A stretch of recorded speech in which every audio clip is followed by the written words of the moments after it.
بسم اللہ الرحمن الرحیم۔ السلام علیکم۔ غامدی سینٹر سے میں طالب علم محمد حسن الیاس حاضر خدمت ہوں۔ بڑی مسرت اور خوشی تہنیت کا موقع ہے، ہمارے سینٹر میں ایک ایسی شخصیت تشریف لائی ہیں کہ جو عالمہ ہیں، فاضلہ ہیں، ادیبہ ہیں، محققہ ہیں، مترجمہ ہیں، افسانہ نگار ہیں، بے شمار خصائص اور بے شمار صلاحیتوں کی حامل ہیں۔ اکادمی ادبیات اسلام آباد پاکستان کی چیئرپرسن ہیں۔ ہمارے ہاں اس وقت زبان، ادب اور تہذیبی اور معاشرتی ورثے کے فروغ کے لیے جو منظم کوششیں ہو رہی ہیں ان میں ایک بڑی توانا آواز ہیں۔ ہمارے سینٹر کی ہمیشہ سے خواہش ہوتی ہے کہ ایسے کردار جو معاشرے میں خرد افروزی اور بصیرت کو بڑھانے کا باعث بن رہے ہیں، اور بالخصوص ہمارا جو تہذیبی ورثہ ہے، ہماری جو تاریخی روایت ہے، اس کے فروغ میں کوئی کام سر انجام دے رہے ہیں، اور اگر وہ خواتین میں سے ہیں تو پھر اور بھی زیادہ اہمیت کی حامل ہے، اس لیے کہ ہماری تاریخ میں ایسے کردار عام طور پہ مرد نبھاتے ہیں۔ تو خواہش ہوتی ہے کہ اس طرح کے لوگ اگر تشریف لائیں تو ان سے استفادہ کیا جائے۔ بڑی خوش نصیبی ہے کہ اکادمی ادبیات پاکستان کی چیئرپرسن ڈاکٹر نجیبہ عارف صاحبہ ہمارے سینٹر تشریف لائی ہیں۔ میں نے اس کو غنیمت جانا اور انہیں مدعو کیا ہے گفتگو کے لیے۔ ڈاکٹر صاحبہ، سب سے پہلے آپ کو ویلکم کرتے ہیں ہمارے سینٹر آمد پہ۔ خوش آمدید، خیر عافیت سے ہیں آپ؟ بہت بہت شکریہ آپ کے اس فراخ دلانہ تعارف کا، جس کی میں مستحق تو نہیں ہوں، لیکن آپ کے کلمات کے لیے شکر گزار ہوں۔ ڈاکٹر صاحبہ، بہت شکریہ آپ کا۔ مجھے یہ بتائیے گا کہ ہر آدمی کی زندگی کا ایک کہانی ہوتی ہے، جو سفر زندگی بھر کے نشیب و فراز سے گزر کے یہاں تک پہنچتا ہے۔ آپ کی زندگی کی داستان کیا ہے؟ تعلیمی پس منظر کیا ہے؟ کہاں پیدا ہوئیں اور پھر کرتے کرتے کہاں پہنچی؟ یہ بڑا دلچسپ سوال ہے۔ میں صوبہ پنجاب کے ایک بہت ہی پسماندہ گاؤں علاقے خوشاب میں پیدا ہوئی تھی، اور وہیں سے ابتدائی تعلیم حاصل کی۔ اسکول، کالج، سرگودا کالج سے BA کیا، پنجاب یونیورسٹی سے پڑھا، پھر علامہ اقبال اوپن یونیورسٹی سے پڑھا، پھر national university of modern languages سے پڑھا۔ تو مختلف زگ زیگ میں چلتی ہوئی مختلف طرح کی ڈگریز حاصل کرتے ہوئے اس دن تک آن پہنچی ہوں، جس میں اب تک یہ محسوس ہوتا ہے کہ ڈگریاں تو اکٹھی ہو گئی ہیں، علم کی اب بھی کمی ہے۔ تو بس اتنی ہی کہانی بیان کر سکتی ہوں۔ جی اچھا ڈاکٹر صاحبہ، آپ کا جو میں نے چیزیں دیکھی، آپ کا کام دیکھا، وہ بہت متنوع ہے۔ ترجمہ نگار بھی ہیں آپ، نقاد بھی ہیں آپ، اسی طرح سے جو ادب کے فروغ کی اس وقت منظم کوششیں انہیں بھی لے کر آپ چل رہی ہیں۔ ہم میں سے ہر انسان زندگی میں جو کوئی صلاحیت رکھتا ہے تو وہ بہت سارے شعبوں میں کام کرتا ہے۔ کچھ اس کی دلی خواہشات ہوتی ہیں، کچھ غم روزگار ہوتے ہیں، کچھ وہ تنوع کے لیے کر رہا ہوتا ہے۔ تو آپ اپنی زندگی پہ جب نظر دوڑاتی ہیں تو اپنی کون سی صلاحیت کو آپ سمجھتی ہیں کہ یہ آپ کے کرنے کا کام تھا اور آپ نے یہ کیا؟ اس میں کیا آپ نے کام کیا؟ ایک بات تو مجھے بالکل شعور کی زندگی سے کے آغاز سے ہی معلوم تھی، اور وہ یہ کہ مجھے لکھنے پڑھنے کا کام کرنا ہے۔ جی یہ میں سمجھتی ہوں میری والدہ کا کردار ہے اس میں، کہ انہوں نے گھٹی میں یہ بات گھول کر پلا دی تھی کہ زندگی کا سب سے اہم اور فضیلت والا کام علم کا حصول ہے، اور ادب سے تعلق۔ یہ دونوں چیزیں والدہ سے مجھے ملی، تو یہ بات تو مجھے ہمیشہ سے ہی معلوم تھی۔ لیکن جہاں تک اس بات کا سوال ہے کہ مختلف ژانرز میں یا مختلف اصناف میں جو کوشش کرتی رہی، تو اس میں بہت لوگ مجھ سے یہ کہتے ہیں کہ اگر آپ کسی ایک صنف پر توجہ مرکوز کرتی تو غالباً بہت بہتر ہوتا۔ میں ہمیشہ یہ کہتی ہوں کہ صنف کا انتخاب میرے لیے اپنی ذات کو منوانے کا طریقہ نہیں ہے، واہ، مجھے اپنی شناخت کی تلاش ہے۔ یہ میرے لیے شناخت حاصل کرنے کا مسئلہ نہیں ہے، بلکہ اپنی دریافت کا مسئلہ ہے۔ تو میں اس بات پر یقین رکھتی ہوں کہ کوئی بھی کام کر رہی ہوں، دراصل انسان اپنی ذات کو ہی دریافت کر رہا ہوتا ہے اور اسی کے مختلف پہلوؤں کو سمجھنا چاہتا ہے۔ تو میرے لیے بھی یہی بات ہے کہ ہر بات جس کا تعلق لفظ سے ہے، علم سے ہے، ادب سے ہے، وہ میرے لیے اپنی ذات کو اور ذات کے کائنات سے رشتے کو سمجھنے میں مددگار ثابت ہوتی ہے۔ جی اچھا، یہ مجھے بتائیے گا کہ پھر اس پس منظر میں جو عملی خدمات آپ نے سر انجام دیں، اس کی کیا تفصیل ہے؟ یعنی آپ نے جو ترجمے کیے، ان ترجموں کے انتخاب میں کیا چیز پیش نظر رہی؟ اسی طرح سے آرکائیول اسٹڈیز، جو ہمارے مخطوطات، قدیم چیزیں ہوتی ہیں، ان کی دریافت، ان کی تحقیق میں، تو اس کی کچھ تفصیلات سے ہمارے ناظرین کو آگاہ کیجیے۔ جی، تنقید اور تحقیق کا سلسلہ یونیورسٹی کی ملازمت کے بعد آغاز ہوا۔ ابتدا تو میں نے فکشن اور شاعری سے کی تھی، اور بہت کم عمری میں جب میں اسکول میں پڑھتی تھی تو میرا ایک افسانہ ایک خواتین کے ماہنامے میں شائع ہو گیا اور اس پہ مجھے انعام مل گیا۔ تو اس طرح سے تخلیقی نثر اور شاعری، یہ دونوں میری ابتدائی زندگی سے ہی میرے ساتھ رہے ہیں۔ لیکن تنقید اور تحقیق کا ذوق مجھے یونیورسٹی کی ملازمت کے دوران ہوا، اور مخطوطات کے حوالے سے بھی میں سمجھتی ہوں میں اپنے ایک استاد پروفیسر ڈاکٹر معین الدین عقیل صاحب کی ممنون احسان ہوں کہ انہوں نے مجھے اس بات کی اہمیت کا احساس دلایا۔ اور جب میں مخطوطات کی طرف متوجہ ہوئی تو مجھے ایسے محسوس ہوا کہ یہ ایک انتہائی تخلیقی نوعیت کا کام ہے، کیونکہ آپ کو وقت کے ان منطقوں میں لے جاتا ہے اور اس زندگی کو جینے کا موقع فراہم کرتا ہے جو ہم سے بہت پہلے کہیں گزر چکی ہے، اور آپ ایک مخطوطے کے ذریعے ایک عہد میں چلے جاتے ہیں، بیتے ہوئے عہد میں۔ تو یہ میرے لیے اس حوالے سے اہم تھا۔ جہاں تک یہ سوال ہے کہ کیا کیا، تو تراجم میں تو میں نے کچھ زیادہ کام نہیں کیا۔ ایک شاعری کا ترجمہ ہے قصیدہ بردہ شریف کا، وہ میں نے منظوم اردو ترجمہ اس کا کیا عربی سے، اور اس کے علاوہ ایک اقصی مفتی کی کتاب ہے اللہ میجرنگ دا انٹینجبل، اچھا، جس میں سائنس، صوفیزم اور منطق اور فلسفہ، ان تمام علوم کی مدد سے خدا کی مختلف صفات کے بارے میں بحث کی گئی ہے۔ تو اس کو انگریزی سے اردو میں ترجمہ کیا، ضخیم کتاب ہے، 500 صفحات کی کتاب ہے۔ اس کے علاوہ چھوٹی چھوٹی نظمیں ترجمہ کر دی انگریزی شاعری سے، وہ کسی خاص پروجیکٹ کے تحت نہیں، یوں ہی جسے ہم کہتے ہیں رینڈم کام وہ کرتی رہی۔ جہاں تک مخطوطات کا سوال ہے تو میرا بنیادی جو مرکز رہا توجہ کا وہ سفر نامے رہے، خاص طور پر 18ویں صدی سے لے کر اب تک کے وہ سفر نامے جو ہندوستانی یا برصغیر یا جنوبی ایشیا کے مسلمانوں نے یورپ کے مختلف ممالک کے سفر کرنے کے بعد لکھے۔ بہت دلچسپ۔ اور اس میں میرا مطمع نظر یہ تھا کہ میں یہ جانوں کہ اس زمانے میں جب ابھی نوآبادیاتی عہد کا آغاز نہیں ہوا تھا، ہمارے لوگ جب یورپ جاتے تھے اور وہاں کی ترقی کو، وہاں کی سماجی زندگی کو دیکھتے تھے تو وہ کیا محسوس کرتے تھے اور ان کی کیا رائے ہوتی تھی۔ ہمارے ہاں اورینٹلزم کی تحریک پر تو بہت کام ہو چکا ہے، لیکن آکسیڈنٹلزم پر ابھی وہ کام نہیں ہوا۔ کیا مطلب ہوتا ہے اس کا؟ اور اس کا مطلب یہ ہے کہ جیسے مغرب نے مشرق کو دیکھا اور اس کے بارے میں علوم کو جانا، ان کے بارے میں ایک رائے قائم کی، ہم اہل مشرق نے اہل مغرب کو کیسے دیکھا، ان کی تہذیب کے بارے میں کیا رائے قائم کی، ان کے مشاہدات کیا تھے، تجربات کیا تھے۔ آکسیڈنٹلزم کے حوالے سے جو چند کتابیں لکھی بھی گئی ہیں اور جن کے بارے میں علمی مباحث بھی ہوتے ہیں، وہ عام طور پر مغرب دشمنی پر منحصر ہیں۔ بالکل۔ لیکن میرا تجربہ اس سے مختلف رہا۔ میں نے یہ دیکھا کہ ہمارے ہاں سے جو لوگ گئے، خواہ وہ نوآبادیاتی نظام کے آغاز سے پہلے گئے، اس کے درمیان میں گئے یا اس کے بعد گئے، ان کا رویہ مغرب دشمنی کا بالکل نہیں تھا۔ انہوں نے مغرب کو بہت آزادانہ نظر سے دیکھا اور اس پر اپنی رائے قائم کی، جہاں اختلاف تھا اختلاف کا اظہار بھی کیا، لیکن اس کے ساتھ ساتھ انہوں نے جو اچھی چیزیں تھیں ان کی طرف ان کی کھل کر تعریف کی اور ان کی بہت میں سمجھتی ہوں کہ بہت فراخ دلی سے ان کو سراہا۔ تو یہ ایک بہت ہی دلچسپ میرے لیے موضوع رہا ہے، اور میری ابھی حال ہی میں ایک کتاب لمس نے شائع کیا ہے جنوب ایشیائی مسلمانوں کی غرب شناسی کے عنوان سے۔ اس میں 18ویں صدی کے جو سفر نامے تھے ان کی بنیاد پر دیکھا گیا ہے یہی موضوع جو میں نے ابھی ذکر کیا۔ واہ، بہت خوب۔ اچھا، یہ ڈاکٹر صاحبہ، یہ جو ہم چونکہ جو علوم دینیہ سے تعلق رکھتے ہیں ان کے یہاں بھی بڑی اہمیت ہوتی ہے، تاریخی مسودات کی تحقیق، ان کی تنقیح، ان کی توضیحات اور ان کا جو تعلق ہے حقیقت سے اس کو دریافت کرنا علم حدیث کے پس منظر میں، اور باقی جو ہمارا فقہی تراث اور ذخیرہ ہے۔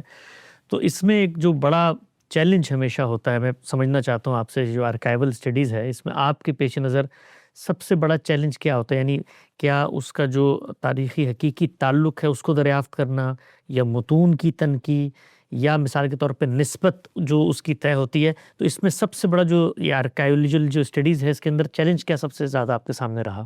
میں سمجھتی ہوں کہ جن مسودات یا مخطوطات سے آپ کا ذکر تعلق رہتا ہے دینی علوم کے حوالے سے، شاید وہ زیادہ چیلنجنگ ہیں۔ میرا جو فوکس رہا، جس عہد پر رہا، وہ قریب کا عہد ہے، 18ویں صدی کا عہد ہے، اور فارسی زبان ابھی ہمارے برصغیر میں اس کا چلن اب تک موجود ہے، ایسی اجنبی نہیں ہوئی۔ ہاں، زبان میں جو تبدیلیاں آتی ہیں وقتاً فوقتاً وہ ہمارے سامنے ضرور رہتی ہیں، اور پھر ان مخطوطات کو پڑھنے میں جو مسائل سامنے آتے ہیں، پھر ان مخطوطات کے حوالے سے یہ طے کرنا کہ یہ کس حد تک درست ہیں، کس حد تک ان کی مختلف نسخے جو ہیں ان میں آپس میں کیا مطابقت ہے، تو یہ مسائل تو ہمیشہ مخطوطہ شناسی میں سامنے رہتے ہیں۔ تو یہ ہم نے بھی دیکھا ان کو، اور ان پر تو اس تحقیق میں ڈاکٹر صاحب کوئی آپ کی تحقیق میں کوئی ایسی، کیونکہ مخطوطات کی دریافت اور تلاش میں ہمیشہ نئی نئی چیزیں سامنے آتی ہیں، تو آپ کی تحقیق میں کوئی ایسی چیز کبھی سامنے آئی کہ جو پہلے جس سے دنیا مثال کے طور پہ واقف نہیں تھی، پہلی دفعہ ہی وہ منظر عام پہ آئی، کوئی اس طرح کی نادر چیز تھی؟ جی ہاں، کئی مخطوطات میں نے دریافت کیے ہیں. اچھا. مثال کے طور پر ایک مخطوطہ تھا جو سامنے نہیں آیا تھا، مگر اس کے بارے میں ایک آدھ جو لسٹ ہوتی ہے کتابیات مخطوطات کی، اس کا ذکر تھا، مگر وہ مخطوطہ کسی نے نہیں دیکھا تھا.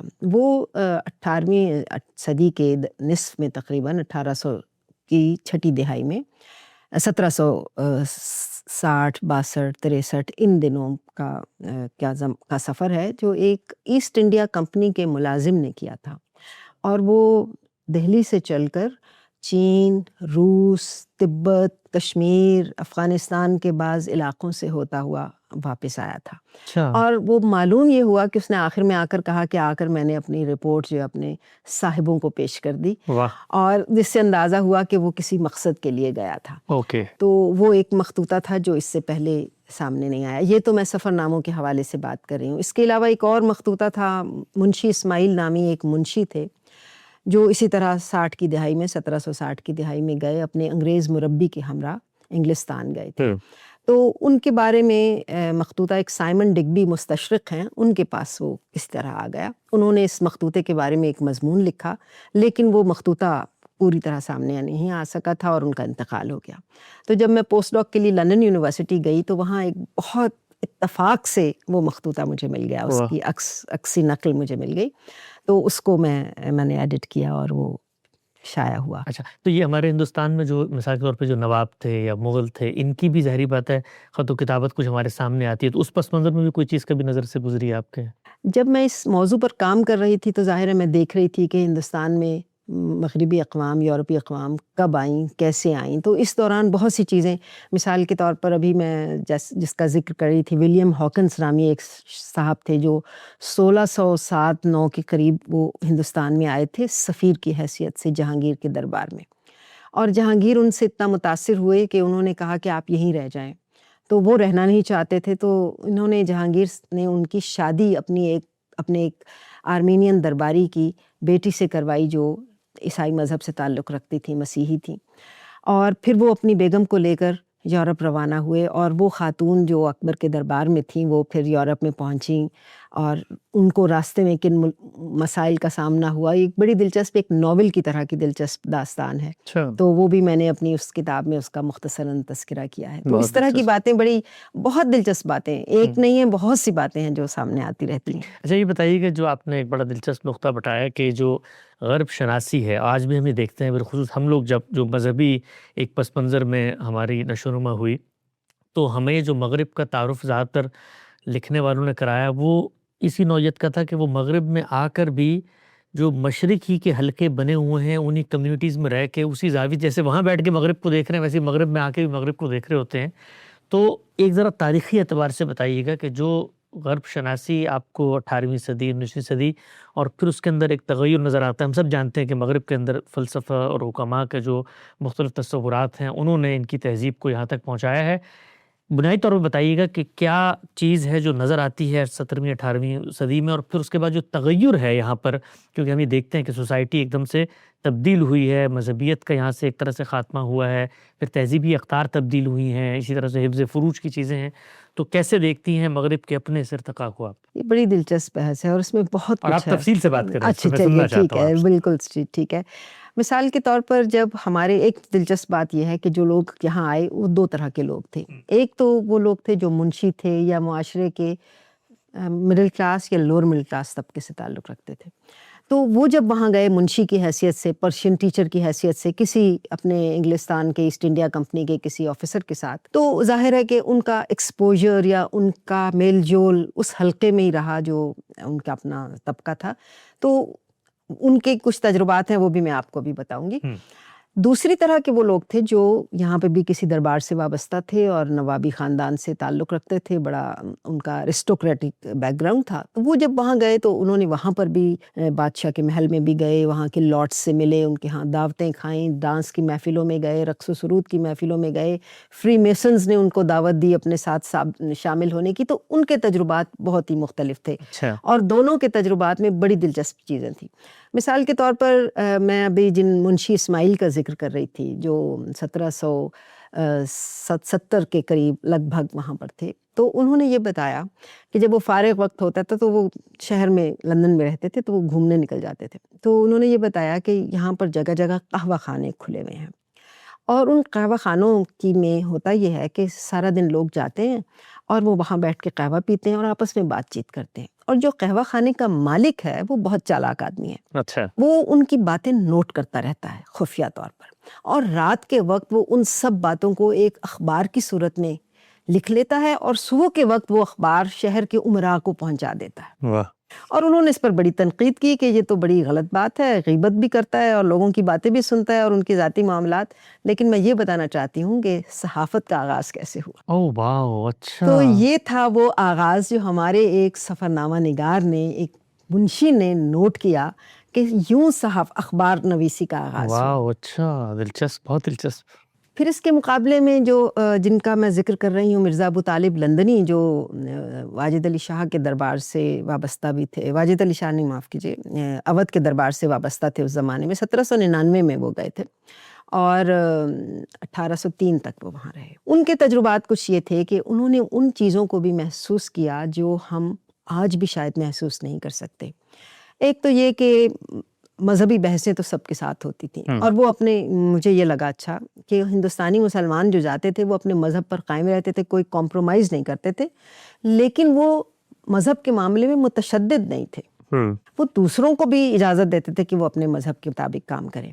لیکن انہوں نے 2-3 باتیں، مثلاً انگلستان کے نظام عدالت پر انہوں نے بڑی تنقید کی، اچھا، اور انہوں نے کہا کہ یہ نظام انصاف دینے کے لیے نہیں ہے، بلکہ یہ نظام صرف وکیلوں کے پیسے جمع کرنے کا طریقہ ہے۔ اچھا، اور انہوں نے وہاں کے ججز کو، وہاں کے وکیلوں کو، اٹارنیز کو اس کے بارے میں پھر ایک اور چیز انہوں نے بتائی، بڑا دلچسپ واقعہ، انہوں نے کہا یہاں کسی کے گھر میں آگ لگ جائے تو فوراً فائر بریگیڈ والے آتے ہیں اور وہ مشینیں آتی ہیں، وہ پانی پھینکتی ہیں، سارا گھر تباہ ہو جاتا ہے، جو چیز آگ سے بچ جاتی ہے وہ پانی سے ضائع ہو جاتی ہے اور وہ چلے جاتے ہیں۔ تو سب لوگ بہت خوش ہیں کہ آگ بجھانے کا نظام موجود ہے، لیکن وہ جانے کے بعد اتنا بڑا بل بھیج دیتے ہیں کہ وہ آدمی گھر بیچ کر وہ بل ادا نہیں کر پاتا۔ ایک اور چیز کی طرف انہوں نے اشارہ کیا کہ یہاں ہاٹ ہاؤسز بنے ہوئے ہیں جہاں بن موسمی پھل اور سبزیاں ہوتی ہیں۔ اچھا، تو بظاہر تو یہ بڑی اچھی بات لگی کہ اس زمانے میں ہر موسم کا پھل دسترخوان پر موجود ہے، لیکن انہوں نے اس پر تنقید کی اور انہوں نے کہا کہ یہ جو غیر فطری طریقے سے پھل اور زرعی تبدیلیاں کی جائیں، یعنی جینیٹک ماڈیفیکیشن جو کی جا رہی ہے، یہ اچھی نہیں ہے۔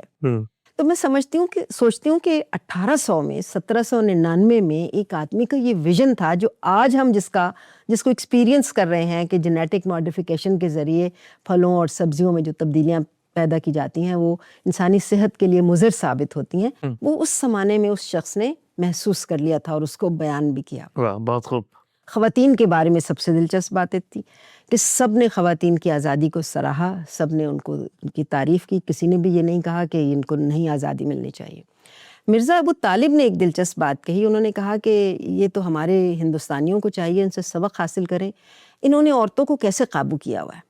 یہ عورتوں کو ایسی پابندیاں ہیں کہ شادی سے پہلے وہ کسی کے گھر میں ٹھہر نہیں سکتی، اپنی شادی کے بعد اپنے شوہر کے سوا نہیں جا سکتی، شوہر کی اجازت کے سوا اپنے میکے نہیں جا سکتی، کسی چیز کی مالک نہیں ہیں۔ اور ہمارے ہاں تو عورتیں پورے کنبے کی مالک ہیں، سب دولت ان کے پاس ہے، کنیزوں کا ان کے پاس ٹولہ ہوتا ہے، 3 مہینے رشتہ داروں کے گھروں میں جا کے رہتی ہیں۔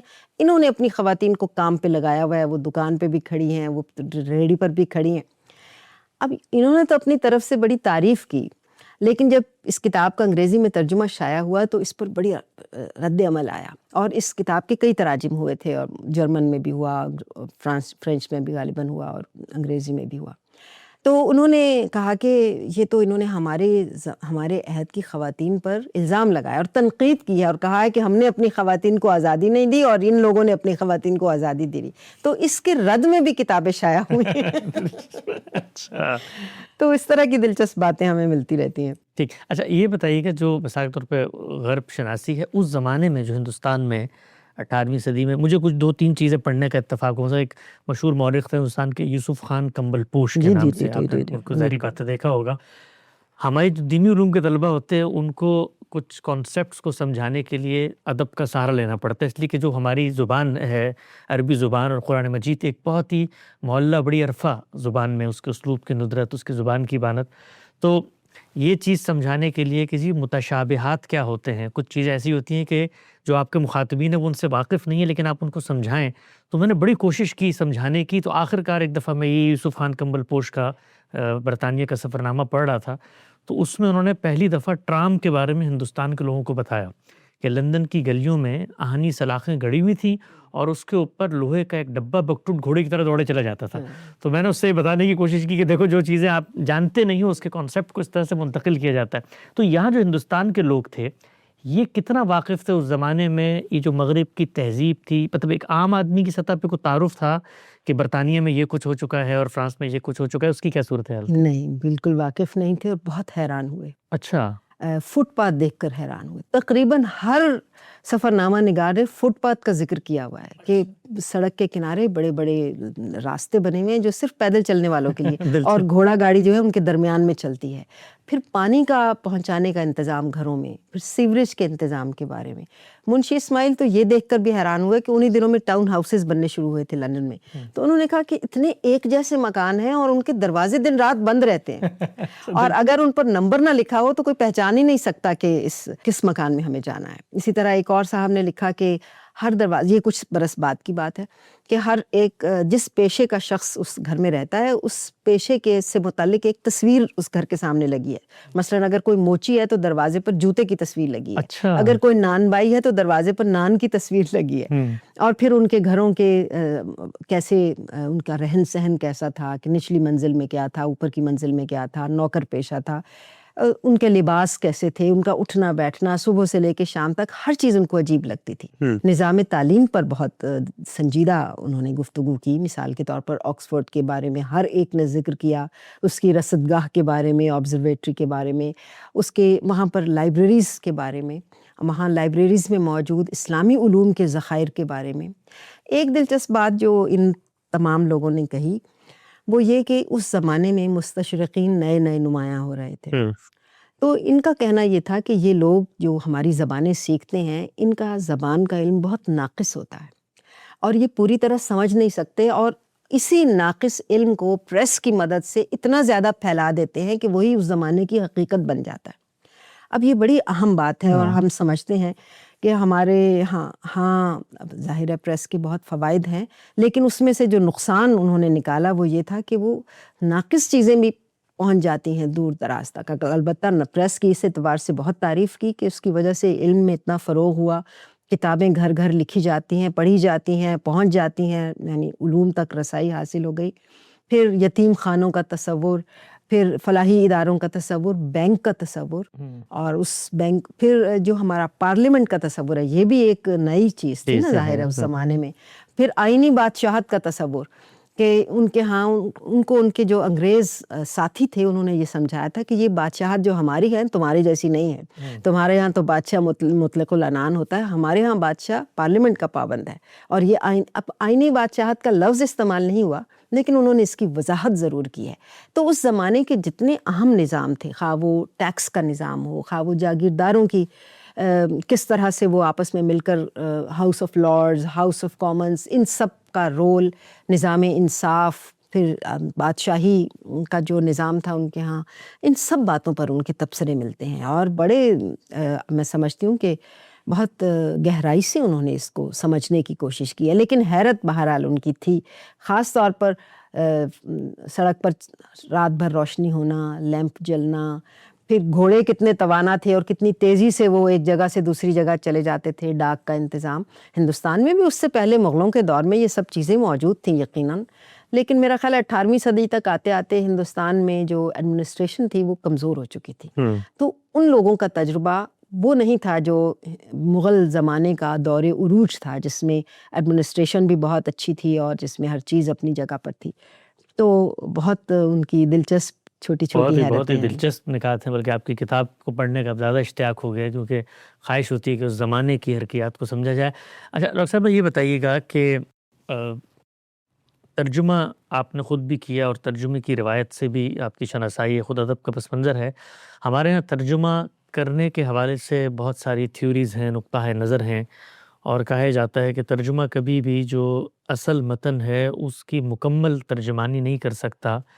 اور پھر ایک طرح کا محتاط رویہ بھی سامنے آتا ہے جو ہمارے ہاں ابتدا میں قرآن مجید کے تراجم ہوئے، اس میں لفظی طور پہ چیزوں کو بیان کرنا، اس سے جو اس کے ادبی محاسن ہوتے ہیں اس کا خاتمہ ہو جاتا ہے. تو آپ کا زندگی بھر کا حاصل کیا ہے ترجمے کے حوالے سے کہ ترجمے میں جو متن ہے اس کو اس کا پابند رہ کر کام کرنے سے آپ ابلاغ کر سکتے ہیں، یا مدعے کا ابلاغ یہ ترجمے میں اصل حیثیت رکھتا ہے؟ میرا خیال ہے یہ دونوں باتیں بہت ضروری ہیں. ہم، متن کی پابندی اس لحاظ تک تو ضروری ہے یقینی طور پر کہ منشائے مصنف پوری طرح واپس. اگر ہم منشائے مصنف سے انحراف کر لیں گے ہم، تو پھر وہ ترجمہ نہیں رہے گا. صحیح. تو میں سمجھتی ہوں منشائے مصنف کو پیش نظر رکھنا ضروری ہے، لیکن اس کے ساتھ ساتھ اپنی جس زبان میں ہم ترجمہ کر رہے ہیں اس زبان کے اسلوب کو پیش نظر رکھنا بھی ضروری ہے. ایک بہت معروف مترجم، ابھی ان کا انتقال ہوا کچھ سال پہلے، یہیں آپ کے امریکہ میں تھے، محمد عمر میمن صاحب. جی. تو وہ یہ کہا کرتے تھے کہ ہم اپنے ترجمے کو سلیس یا عام فہم بنانے کی کوشش کرتے ہیں اور اس میں اس زبان کا فلیور نہیں آنے دیتے جس زبان سے ہم ترجمہ کر رہے ہیں. ہم، تو اس پر بہت بحث بھی ہوتی رہی اور یہ میرا خیال ہے ڈیبیٹیبل بات ہے کہ ہمیں کیا کرنا چاہیے. اگر ہم ترجمے سے ہمارا مقصد یہ ہے کہ ہم اپنی سورس لینگویج کی کیفیت کو پہنچا دیں، پھر تو ہمیں اس زبان کے اسلوب کو اور اس کو اختیار کرنا چاہیے. لیکن اگر ترجمے کا مقصد یہ ہے کہ ہم اس منشائے مصنف کو آگے پہنچائیں تو پھر ہمیں جو ٹارگٹ لینگویج ہے اس کی نزاکتوں کا لحاظ رکھنا ضروری ہے. میرا خیال ہے یہ بہت ضروری ہے کہ ہم جس زبان میں ترجمہ کر رہے ہیں ان دونوں اس زبان کے لحاظ کو اپنے مد نظر رکھیں. ایک بہت بہت اہم بات ہے. اچھا یہ بتائیے گا جی، آپ اکادمی ادبیات پاکستان کی پہلی خاتون چیئرپرسن بھی ہیں. پہلے تو مجھے بتائیں کہ یہ اکادمی کا لفظ جو ہے وہ اکیڈمی کا اردو ترجمہ کی ہے اس میں؟ اچھا، یعنی اردو لغت میں بھی شامل ہوا ہے. جی ہاں جی ہاں، نہیں کافی عرصے سے ہے. اچھا ٹھیک. تو اس کا کیا غرض و غایت ہیں، اہداف و مقاصد ہیں، اور آپ کا وہاں پر پہنچنا بطور خاتون کے اس کی پہلی چیئرپرسن کی حیثیت سے کیا ذمہ داریاں ہیں، کیا کر رہے ہیں وہاں پہ آپ لوگ؟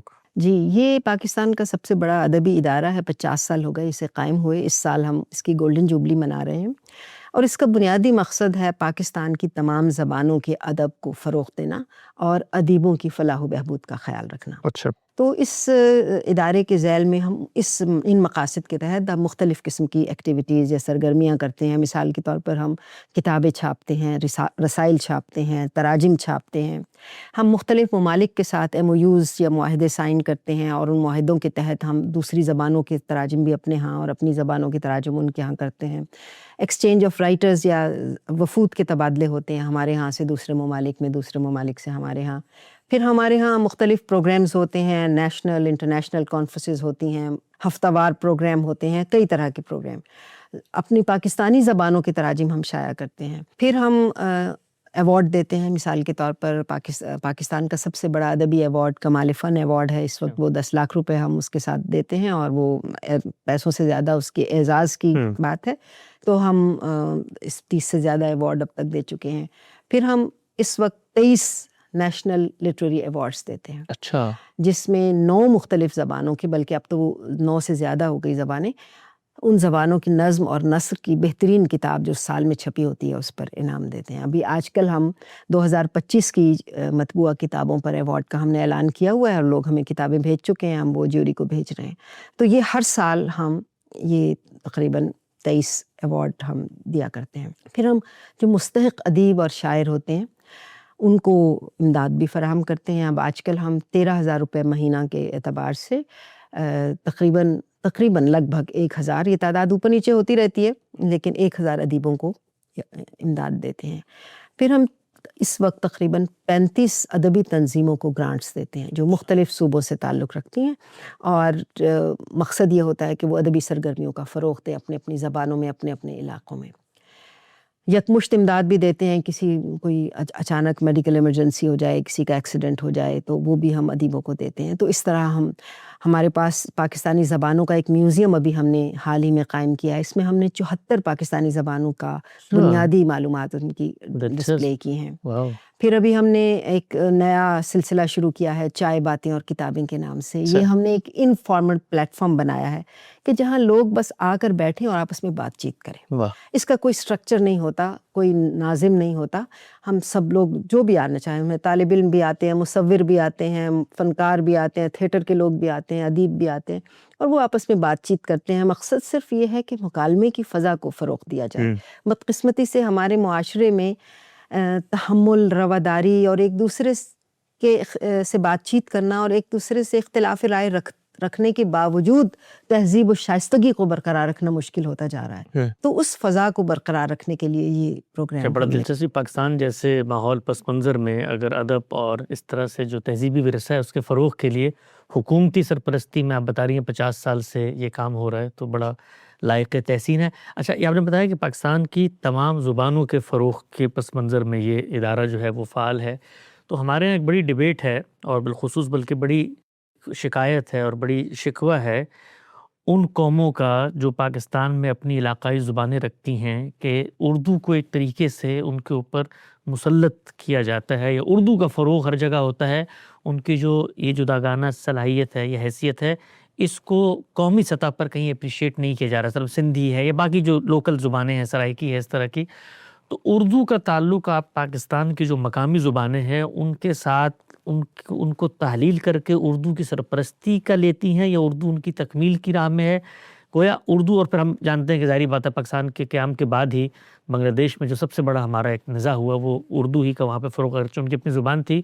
تو اس کو کیسے دیکھتی ہیں جو ایک کانفلکٹ پاکستان کی اپنی سوسائٹی کے اندر موجود ہے؟ میرا خیال ہے اس کو کھلے دل سے دیکھنے کی ضرورت ہے۔ زبانوں کی یہ کثرت ہمارا سرمایہ ہے، یہ ہماری طاقت ہے، کمزوری نہیں ہے۔ بدقسمتی سے کچھ فرقے اس کو ہماری کمزوری بنا دینے پر تلے ہوئے ہیں۔ جتنی زبانیں ہمارے پاس بولی جاتی ہیں، ہر زبان ایک کلچر کی نمائندگی کرتی ہے، ہر زبان ایک خیال، ہر لفظ ایک خیال کی نمائندگی کرتا ہے۔ جب کوئی لفظ مرتا ہے، ایک خیال مر جاتا ہے، ایک طرز احساس مر جاتا ہے، ایک زاویہ فکر مر جاتا ہے۔ تو جتنی بھی زبانیں ہمارے ہاں بولی جائیں، ہمیں ان کو اپنانا چاہیے، میرا بالکل واضح نقطہ نظر ہے، اور ہمیں ان سے محبت کرنی چاہیے اور ان کی قدر کرنی چاہیے۔ ان کو حقارت کی نگاہ سے دیکھنا یا ان کے بولنے والوں کو حقیر سمجھنا یہ ایک غیر انسانی رویہ ہے، اور اس کی مذمت ہونی چاہیے۔ ایک بات اب رہ گئی اردو کی بات۔ میرا ذاتی خیال یہ ہے کہ حالانکہ میری اپنی ذاتی زبان، میری مادری زبان پنجابی ہے، اردو نہیں ہے، لیکن میں سمجھتی ہوں کہ ایک ایسی ریاست میں جس میں 70 سے زیادہ زبانیں بولی جا رہی ہوں، اور اس میں سے 8، 10، 15 یا 16 زبانیں ایسی ہیں جو نسبتاً بڑی زبانیں ہیں، جن کے بولنے والے تعداد میں زیادہ ہیں۔ اب وہ ریاست کیا کرے گی؟ ظاہر ہے کہ اسے ایک ایسی لنگوا فرانکا کی ضرورت پڑے گی جو تمام علاقوں کے لوگوں کے درمیان مشترک ہو، تاکہ لوگ ایک دوسرے کے ساتھ بات چیت کر سکیں۔ اب آج اسلام آباد میں اگر کوئی بلوچستان کا آدمی آ کر کاروبار کرنا چاہتا ہے، یا خیبر پختونخوا کا آدمی کاروبار کرنا چاہتا ہے، یا سندھی بھائی آ کر کاروبار، تو وہ کس زبان میں کریں گے؟ ظاہر ہے کہ ان کو ایک زبان کی ضرورت ہے۔ زبان کا تعلق ایک تو تہذیب سے ہے، ایک معاشیات سے بھی ہے۔ تو ہمیں اس بات کی ضرورت ہے، ایک مشترک زبان کی ضرورت ہے، اور اس مشترک زبان کے حوالے سے اردو بنیادی کردار ادا کر رہی ہے۔ اس کے علاوہ ایک اور بات بھی ہے، یہ ایک بالکل فطری بات ہے کہ جب ہمارے پاس ایک سے زیادہ زبانیں ہوں تو وہ زبان آگے نکل جاتی ہے جس کا سرمایہ زیادہ وسیع ہوتا ہے، جس کے اندر ایک تاریخ ہوتی ہے، ایک تہذیبی سرمایہ ہوتا ہے، ایک طویل تاریخ ہوتی ہے۔ اور تہذیبی سرمایہ سے مراد صرف ادب یا شاعری نہیں ہے، علم بھی ہے۔ علوم کے تراجم جس زبان میں زیادہ ہوتے ہیں، میں سمجھتی ہوں پاکستانی زبانوں میں سندھی ایک ایسی زبان ہے جس نے علوم پر توجہ دی ہے، اور اب میں دیکھ رہی ہوں کہ بلوچی اور براہوی میں بھی علوم پر توجہ دی جا رہی ہے، تراجم ہو رہے ہیں، اور مجھے امید ہے، میں یقین رکھتی ہوں، اور مجھے یقین ہے کہ وہ ایسا کریں گے کہ وہ اپنی زبانوں کو بھی علمی زبانوں میں تبدیل کر لیں گے۔ جس روز وہ اس مقام پر پہنچ جائیں گے کہ اس میں زیادہ سے زیادہ علوم، جدید علوم کے بھی ذخائر موجود ہوں گے، تو وہ بالکل اپنی جگہ بنا لیں گی۔ لیکن اس وقت تک ہمارے پاس اردو ایک ایسی زبان کے طور پر موجود ہے جس کی کئی 100 سال کی تاریخ ہے، اور جس میں صرف صرف مذہبی یا ادبی علوم ہی نہیں ہیں بلکہ سائنسی علوم کا ذخیرہ بھی موجود ہے، یا پھر اس ذخیرے کو ترجمہ کرنے کی صلاحیت موجود ہے۔ یعنی زبان کی فلیکسیبلٹی بھی تو ایک چیز ہوتی ہے نا، زبان کثرت استعمال سے اپنے طویل تجربے کے بعد اس مقام پر پہنچتی ہے کہ وہ زیادہ سے زیادہ پیچیدہ خیالات کو ادا کرنے کے قابل ہو جاتی ہے۔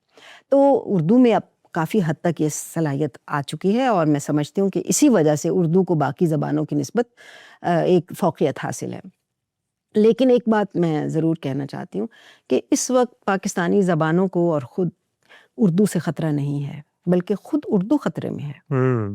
میں پاکستان کا جو آنے والا منظرنامہ ہے اس میں اردو کیا کسی کی جگہ لے گی، اردو کا تو اپنا وجود خطرے میں ہے، کیونکہ وہی بات جو ہم پاکستان کے حوالے سے کہہ رہے ہیں، اب دنیا ایک گلوبل گاؤں بن چکی ہے۔ انٹرنیٹ اور سوشل میڈیا کی وجہ سے انسان پوری دنیا سے مخاطب ہونا چاہتا ہے۔ پہلے تو یہ تھا کہ ہم اپنی کمیونٹی سے، اپنے لوگوں سے جن کے ساتھ ملتے جلتے ہیں ان سے کمیونیکیٹ کرتے تھے، پھر ہم اپنے ملکی سطح پر دوسروں سے کمیونیکیٹ کرنے لگے، اب ہم عالمی سطح پر کمیونیکیٹ کرنا چاہتے ہیں۔ تو جب ہم عالمی سطح پر اپنی گفتگو ابلاغ چاہتے ہیں اپنی بات کا، یا ان کی بات سمجھنا چاہتے ہیں، تو ہمیں عالمی زبانوں کی طرف بھی جانا پڑے گا، اور عالمی زبانوں کے پیچھے بہت بڑی بڑی تہذیبیں اور سرمایہ موجود ہے جو ان زبانوں کو فروغ دینے کی کوشش کر رہا ہے۔ تو اب تو اردو بھی اس مقابلے میں ہارتی چلی جا رہی ہے۔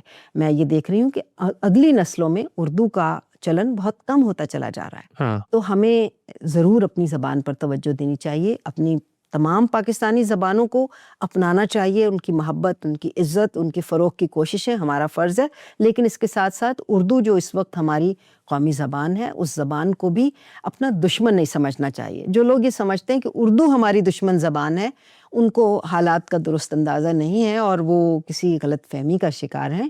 اردو ان کی دشمن نہیں ہے، اردو ان کو بہتر ایک آپشنز فراہم کر سکتی ہے اگر ہم اس کو اپنائیں اور اپنی قومی زبان کے طور پر اس کو اختیار کریں۔ بہت ہی گہرائی، بڑی بصیرت افروز پہلو ہے ڈاکٹر صاحبہ جو آپ کی اس چیز سے سامنے آیا ہے۔ چند گفتگو کے اتنے موضوعات ذہن میں آ رہے ہیں، اور یہ چونکہ اچانک سے گفتگو کا موقع پیدا ہوا، کوئی اس پہ منظم طور پہ چیزیں ہم نے مرتب نہیں کی، لیکن آپ کے علم سے استفادہ میں چاہتا ہوں کم وقت میں زیادہ سے زیادہ ہو سکے۔ چند دو تین پہلو اور میں جاننا چاہتا ہوں۔ اچھا، آپ نے بات کی پاکستان میں اردو کی جو زبوں حالی ہے، اور اس کا سب سے زیادہ شکار ہم خود ہیں، ہمارا جو مکتبہ فکر ہے، چونکہ وہ اپنے اسلوب نگارش میں، وہ اپنے بیان و ابلاغ میں اردو کی خاص سطح رکھتا ہے، بلکہ پورا کا پورا بیانیہ ہے جو مذہبیات کو اردو زبان میں ابلاغ کے لیے نئے طریقے کی ندرت وہ ہم جانتے ہیں کہ یہ جو دبستان شبلی ہے اس نے پیدا کی ہے، اور غامدی صاحب، اور اس سے پہلے حمید الفراحی، مولانا اصلاحی، اور یہ ہمارے سید سلیمان ندوی، شبلی نعمانی، ان سب نے۔ تو ایک بڑا شکوہ جو اس وقت ہم سے ہماری قوم کرتی ہے، ہم دنیا بھر میں اردو ہی میں گفتگو کرتے ہیں، وہ یہ ہے کہ جی آپ کی زبان بڑی مشکل ہوتی ہے، ہمیں آپ کی بات سمجھ میں نہیں آتی۔ اب ہمارے بھی ارد گرد کے جو لوگ ہیں وہ ہمیں کہتے ہیں بھائی اپنی زبان کو تھوڑا تم پست کرو، گویا جو زبوں حالی نیچے ہے تم بھی اس کو اپنے دامن میں شامل کر کے نیچے اتر جاؤ۔ تو جو چیز اس وقت بڑی تکلیف دہ ہے وہ یہ کہ جو ہمارا ورثہ تھا، جو ہماری تہذیبی اساس تھی، اعلیٰ زبان، اعلیٰ خیال کی پیکر ہوتی ہے، مطالبہ یہ ہو رہا ہے لوگوں کی طرف سے، عوام کی طرف سے، جمہور کی طرف سے، کہ آپ اس پستی کو جس کو ہم نے شعوری طور پر قومی سطح پہ اپنا لیا، آپ بھی اپنائیں۔ گویا جو علماء ہیں، جو دانشور ہیں، جن کا کام تحفظ ہے اپنے تہذیبی ورثے کا، وہ بھی اس جگہ پہ آ جائیں۔ تو میں یہ سمجھتا ہوں ڈاکٹر صاحب، آپ اس پہ مجھے رہنمائی دیں کہ یہ ایک دن میں نہیں ہوا۔ ہمارے ہاں اس وقت پاکستان میں جو آپ کو انتہا پسندی نظر آتی ہے، جو آپ کو منافرت نظر آتی ہے، یہ سب کا سب اصل میں تہذیب اور زبان سے دوری ہی، زبان آتی ہے، نزاکت آتی ہے، تحفظ آتا ہے، احساس آتا ہے۔ کیا فرماتی ہیں آپ اس بارے میں؟ کیونکہ میرے دل میں بڑا درد ہے، اور میں اس معاملے میں بڑا دکھی ہوں، اور مجھے لگتا ہے ہماری آخری نسل ہے اس وقت جو اردو زبان کے ساتھ اپنا دامن ہم نے جوڑا ہوا، ورنہ اس کے بعد خاتمہ ہی خاتمہ ہے۔ کیا سمجھتی ہیں آپ کہ اس کا نقصان کس سطح پر ہوگا؟ ہماری قوم کو، ہماری شخصیات سے ہمارا تعلق کٹ جائے گا، مذہب سے ہمارا تعلق کٹ جائے گا۔ گزشتہ 300 سالوں میں جو اردو زبان میں مذہب کی خدمت ہوئی ہے کسی اور زبان میں نہیں ہوئی۔ تو اس زبوں حالی سے جو پاکستانی معاشرہ ہے، یہ ہندوستان کے اندر مسلمان ہیں، ان کے لیے کتنا خطرہ ہے؟ اگر اردو ختم ہوتی ہے تو پھر اس کے بعد کیا کیا چیزیں جائیں گی ان کے یہاں سے؟ دو باتیں میں کہنا چاہتی ہوں۔ ایک تو یہ کہ مشکل اور آسان بالکل ریلیٹو ٹرمز ہیں۔ یہ آپ کے حالات کے ساتھ جو چیز میرے لیے مشکل ہے میرے بچے کے لیے وہ بہت مشکل ہوگی، لیکن جو چیز میرے بچے کے لیے مشکل ہے میرے لیے آسان ہو سکتی ہے۔ تو یہ صرف نہ آنے کی بات ہے، اگر آپ کو آتا ہے کوئی چیز، آپ سمجھ سکتے ہیں، کسی چیز کو سیکھ لیا ہے تو وہ آسان ہو جاتی ہے۔ ہمارے ہاں جو میرا اب تک کا تجربہ ہے اور میں جس نتیجے پر پہنچی ہوں وہ یہ کہ ہم نے پچھلے کوئی 30-35 برس سے اردو کو اپنے نظام تعلیم میں بالکل ناکارہ کر دیا ہے۔ ہمارا نظام تعلیم خاص طور پر اردو زبان کے حوالے سے بہت ہی ناکارہ رہا ہے۔ اچھا، زبان نہیں پڑھائی گئی، زبان کو بطور زبان نہیں پڑھایا گیا، اور اب دنیا اتنی آگے چلی گئی، جیسے انگریزی کی ہم مثال لیں، انگریزی کی تدریس کے لیے ایک علیحدہ ڈسپلن بن چکا ہے، teaching of English as a foreign language, اور اس میں آپ کو زبان کی تدریس کے جدید طریقے سکھائے جاتے ہیں، جس سے ہمارے بچے انگریزی کو نسبتاً بہتر سیکھ لیتے ہیں، آسانی سے سیکھ لیتے ہیں بنسبت اردو کے، کیونکہ اردو کو بطور زبان بالکل پڑھایا نہیں جا رہا۔ بدقسمتی ایک تو یہ ہے، اور اس سے جو نتیجہ جس کی طرف آپ نے اشارہ کیا ہے کہ آپ دکھی ہیں، وہ بالکل ہم بھی دکھی ہیں۔ ایک تہذیبی بحران پیدا ہوگا اور ہو رہا ہے، اور وہ تہذیبی بحران کسی ایک سمت یا کسی ایک جزء تک محدود نہیں رہے گا، وہ ہمارے پورے اجتماعی وجود کو گھن کی طرح کھا رہا ہے۔ ہماری شخصیت میں وقار اور استحکام پیدا نہیں ہو رہا، اور ہم بالکل بے جڑ کے پودے کی طرح ہیں جو گملے میں اگا ہوا ہے اور جس کو کہیں سے بھی کاٹا جا سکتا ہے۔ یہ بالکل درست ہے، آپ نے فرمایا۔ بہت دنیا کی قومیں ہم دیکھ رہے ہیں کہ چھوٹی چھوٹی زبانیں ہیں چھوٹے چھوٹے علاقوں میں، مگر اپنی زبان میں تعلیم دیتی ہیں اور اس پر ناز بھی کرتی ہیں۔ بدقسمتی سے ہمارے ہاں جو زبانوں کی کثرت ہے، اس کو استعمال کیا گیا ہے منافرت پیدا کرنے کے لیے۔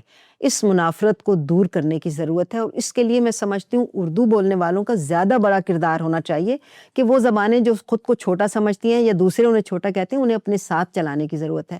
یہ چھوٹی سی بات ہے، میں نے تجربہ یہ کیا ہے کہ آپ دوسرے کو عزت دیتے ہیں، اس کی زبان کو عزت دیتے ہیں، وہ بھی آپ کو عزت دیتا ہے۔ اور جب ہم کسی بھی طرح سے ان کی عزت میں کمی کرتے ہیں یا ان کو حقیر سمجھتے ہیں تو جواباً ایک منافرت اور ایک رد عمل پیدا ہوتا ہے۔ لیکن ایک چیز کی طرف میں ضرور اشارہ کرنا چاہوں گی۔ میں نے بہت 35 سال میں تدریس سے وابستہ رہی ہوں۔ یہاں آنے سے پہلے، اکیڈمی میں آنے سے پہلے، میں انٹرنیشنل اسلامک یونیورسٹی میں ڈین تھی، پھر استاد تھی۔ میری تدریسی زندگی کا حاصل یہ ہے، اور میں اردو کے شعبے سے وابستہ تھی، کہ اب اگر پاکستان میں اور ہندوستان میں بھی، وہاں زیادہ ہو چکا ہے، اردو کا مستقبل ہے تو وہ مدارس سے وابستہ ہے۔ واو، اچھا، کیونکہ یہ میں نے دیکھا ہے کہ جو مدارس کے طالب علم ہیں وہ اردو زبان کو بہت بہتر طریقے سے جانتے بھی ہیں، سمجھتے بھی ہیں، اور نہ صرف اردو بلکہ فارسی اور عربی سے بھی واقف ہیں، تو وہ اردو کی جڑ سے بھی واقف ہیں، اس کے منابع سے بھی واقف ہیں، اردو الفاظ کے، تو ان کے ہاں زبان کا ذوق بہت بہتر ہے۔ واہ، اور اب میں نے یہ بھی دیکھا کہ ادب کا ذوق بھی ان کے ہاں پر، جو ہم یہ سمجھتے تھے کہ مدارس میں پڑھنے والے شاید ادب کو بہت ہی فضول چیز سمجھتے ہیں اور اس کی طرف متوجہ نہیں ہیں، میں نے دیکھا کہ مدارس کے طالب علم، میں کئی ایسی ورکشاپس اٹینڈ کر چکی ہوں، اکیڈمی میں ہمارے پاس مدارس کے وفود آئے ہیں طالب علموں کے، ان کے ساتھ میں نے گفتگو کی ہے اور میں نے ان کے ذوق اور ان کی سمجھ بوجھ کو بہت بہتر پایا ہے یونیورسٹیوں کے طالب علموں سے۔ اور چونکہ اب مدارس میں جدید علوم بھی پڑھائے جا رہے ہیں، تو مجھے یقین ہے کہ جو مدارس کے لوگ ہیں وہ اردو کو زندہ رکھیں گے۔ بہت خوب ڈاکٹر صاحبہ، یہ تو بڑے کمال کی بات ہے جو سامنے آئی ہے۔ ہم بھی جب دینی مدارس سے خود چونکہ وہاں کے پڑھے ہوئے ہیں، اسی پس منظر سے نکلے ہیں، تو ان کا جو اس وقت ہم یہ سمجھتے ہیں کہ فرقہ وارانہ تعصب کے زیر اثر تعلیم دی جا رہی ہے، تو ہم متبادل ماڈل تجویز کرتے رہتے ہیں ان کو کہ بھئی آپ 2 شعبے بنائیں، ایک اختصاصی تعلیم کا، اس میں وہی ذہن آئے جو ایک اسکالر بننے کی کیپیسٹی رکھتا ہے، صلاحیت رکھتا ہے، اور باقی تعلیم بالغاں عام طور پر تعلیم عامہ کا نظام بنائیں۔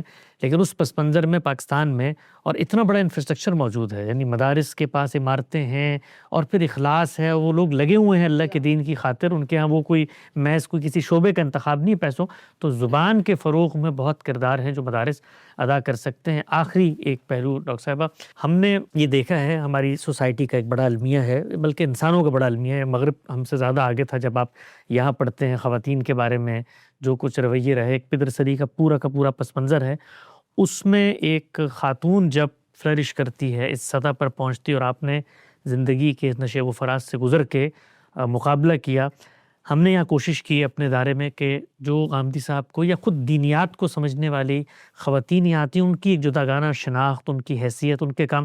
بلکہ بڑی دلچسپ بات میں آپ کو بتاؤں، جس کرسی پہ آپ بیٹھی ہیں، کچھ عرصہ پہلے یہاں پر ایک محقق تشریف لائے تھے، ڈاکٹر اکرم ندوی ان کا نام ہے، اور انہوں نے تحقیق کی ہے اس بات پر کہ مسلم تہذیبی روایت میں جو خواتین محدثات اور علماء تھیں، ان کا ایک آرکائیو بنایا ہے، اور 10,000 سے زیادہ خواتین کا نام انہوں نے دریافت کیا ہے، تلاش کیا ہے. ایسی ایسی خواتین بھی تھیں جو مسجد نبوی میں درس دیتی تھیں، اور بڑے بڑے علماء محققین ان کے درس میں جا کر شامل ہوتے تھے. لیکن پھر اس کے بعد ہمارے یہاں خاص طور پہ بر صغیر میں ایک بڑا انحطاط ہے خواتین کو اس طرح.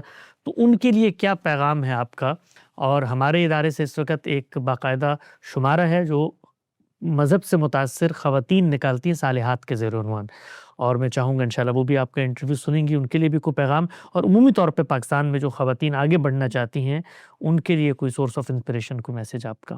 ایک بات تو میں آپ سے یہ شیئر کرنا چاہتی ہوں کہ اگرچہ میرا تعلق سماج کے بالکل عام لوور مڈل گھرانے سے تھا، اور اس وقت سے لے کر اب تک مجھے زندگی میں کہیں کوئی ایسی ذاتی سطح پر رکاوٹ نہیں محسوس ہوئی، نہ والد کی طرف سے، نہ بھائی کی طرف سے، نہ شوہر کی طرف سے، نہ بیٹے کی طرف سے، اور نہ ہی اپنے کولیگس کی طرف سے.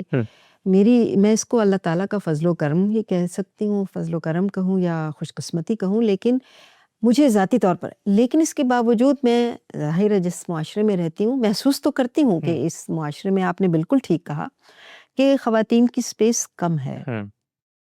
کچھ تو ایسا ہے کہ شعوری طور پر کم ہے، اور کچھ یہ ہے کہ غیر شعوری طور پر ان کو ایک پیچھے دھکیلنے کا ایک ایسا سسٹم موجود ہے جو نظر نہیں آتا. آپ کہہ نہیں سکتے کہ کسی جگہ پر آپ کو موقع نہیں دیا گیا، موقع دیا جاتا ہے، لیکن وہاں کچھ ایسے نادیدہ سے اثرات ہوتے ہیں کہ خواتین خود بخود سمٹ جاتی ہیں، اپنی عزت بچا لیتی ہیں، اس باتوں گفتگو کا مرکز بننا پسند نہیں کرتی، اپنے خاندان کو توڑنا پسند نہیں کرتی، تو ان کی صلاحیتیں اس حوالے سے کام میں نہیں آتی. لیکن اس کے باوجود میں سمجھتی ہوں پاکستان میں خواتین کو سہولیات بھی حاصل ہیں، اور اگر وہ اپنے راستے پر چلنا چاہیں تو مواقع کچھ نہ کچھ مل جاتے ہیں. ایسا نہیں ہے کہ مثال کے طور پر میں کوریا گئی تو مجھ سے اسٹوڈنٹس پوچھنے لگے، آپ پڑھاتی ہیں یونیورسٹی میں، آپ بتائیے آپ کی تنخواہ میں اور آپ کی جو کولیگ مرد ہیں ان کی تنخواہ میں کتنا فرق ہے. تو میں بہت حیران ہوئی، میں نے کہا اس کا کیا مطلب ہے، ایک جیسی تنخواہ ہے ہماری؟ تو ان کا اچھا، یہ ابھی 10-15 سال پہلے کی بات ہے. تو انہوں نے کہا ہمارے ہاں تو خواتین اور مرد اگر ایک ہی پوسٹ پر کام کریں تو خواتین کی تنخواہ کم ہوتی ہے. دلچسپ، اس کو ہم بڑے پروگریسو ہیں اس لحاظ سے. تو میں نے کہا نہیں، ہم تو ایسا سوچ بھی نہیں سکتے. بالکل ایسے ہی. تو اسی طرح اپنی ملازمت میں بھی میں نے دیکھا کہ خاتون ہونے کی وجہ سے کبھی کسی نے مجھے روکا نہیں. ہاں یہ ضرور ہے کہ خاتون ہونے کی وجہ سے بہت سے ایسے مواقع یا ایسی سہولیات جو مرد آگے بڑھ کر حاصل کر لیتے ہیں، خواتین اس میں شامل نہیں ہونا چاہتی، کیونکہ ان کے لیے جو طریقے اختیار کرنے پڑتے ہیں خواتین ان سے گریز کرتی ہیں. تو یہ بات تو ضرور ہے، لیکن اس کے باوجود میں سمجھتی ہوں کہ بہت سی خواتین آگے آ بھی رہی ہیں، تعلیم بھی حاصل کری ہیں. میں نے تو یونیورسٹیوں میں دیکھا، ہمارے سوشل سائنسز میں، لینگویجز کے شعبوں میں خواتین ہی کی تعداد زیادہ ہے. آپ یقین کیجئے کہ میں انٹرنیشنل اسلامک یونیورسٹی میں پڑھاتی تھی، وہاں خواتین کا ایک الگ کیمپس ہے، مردوں کا الگ کیمپس ہے. ان دونوں کی تعداد آہستہ آہستہ بالکل برابر ہو گئی. اچھا. سہولیات آدھی سے بھی کم خواتین کو ہیں، یعنی ان کا ایک چھوٹا سا کیمپس ہے، باقی پوری یونیورسٹی مردوں کے لیے، ان کے لیے لیبس ہیں، ان کے لیے اس کے باوجود جب کانوکیشن ہوتا ہے تو ڈگری لینے والوں کی تعداد خواتین کی مردوں سے ڈبل ہوتی ہے. اچھا. تو اس لحاظ سے ہم دیکھیں آخر خواتین ایکسل کر رہی ہیں. اور پھر یہ بھی میں نے دیکھا اسلام آباد میں کالجز کے اندر جب رزلٹ آتا تھا، جن زمانے میں کالجز بڑے امپاورڈ تھے، اب تو خیر کالجز کا وہ رول نہیں رہا، تو ہمیشہ خواتین کے کالجز کا ڈسپلن، ان کا رزلٹ، ان کی کارکردگی مردوں کے کالجز سے بہت بہتر ہوتی تھی. تو اس کا نتیجہ یہ ہے کہ اب ہمیں ہر شعبے میں خواتین نظر آ رہی ہیں. چلیے بہت ہی اچھی بات ہے. غامدی صاحب سے کیا، کیونکہ پس منظر یہ تو ہے، لیکن کیا کوئی چیز وجہ بنی سننے کی یا ان سے ایک تاثر قائم کرنے کی؟ بالکل ہمارے زمانے کے اہل علم میں سے ہیں، اور جو قحط الرجال کا زمانہ ہے، اس زمانے میں ایسے لوگوں کا ہونا غنیمت ہے جو صاحب علم ہیں اور جو اپنے معاشرے کو میں کنٹریبیوٹ کر رہے ہیں اور فکری طور پر کنٹریبیوٹ کر رہے ہیں۔ یہ سب سے بڑی بات ہے، کیونکہ ہمارا جو عہد ہے اس میں محض معلومات کافی نہیں ہیں۔ معلومات کے نتیجے میں جو دانش پیدا ہوتی ہے، اس دانش کو فروغ دینا ضروری ہے۔ تو غامدی صاحب ان چند لوگوں میں سے ہیں ہمارے عہد کے جو اپنی فکر سے، اپنے خیالات سے اپنی دینی تعلیم بھی دے رہے ہیں، اور عمومی طور پر بھی ایک عقل و دانش کے رویے کو فروغ دے رہے ہیں۔ بہت شکریہ ڈاکٹر صاحب آپ کی آمد کے لیے، اور بہت سارے ایسے تشنہ سوالات ہیں جو میری خواہش تھی ڈاکٹر صاحب سے استفادہ ہو۔ انشاءاللہ آئندہ بھی یہ موقع نکالیں گے۔ حال میں ان کا ایک اردو ترجمہ جو قصیدہ بردہ شریف کا شائع ہوا ہے نوائے کاظمہ کے زیر عنوان، بہت ہی خوبصورت منظوم ترجمہ ہے، لوگ اس کو بھی دیکھ سکتے ہیں۔ اور اکادمی ادبیات اسلام آباد میں آپ تشریف فرما ہوتی ہیں، انہوں نے بتایا وہاں کی سرگرمیاں، وہاں جا کر آپ شامل بھی ہو سکتے ہیں۔ وقت ہمارا ختم ہوتا ہے، دوبارہ حاضر خدمت ہوں گے، اب تک آپ کا بہت شکریہ۔ بہت شکریہ۔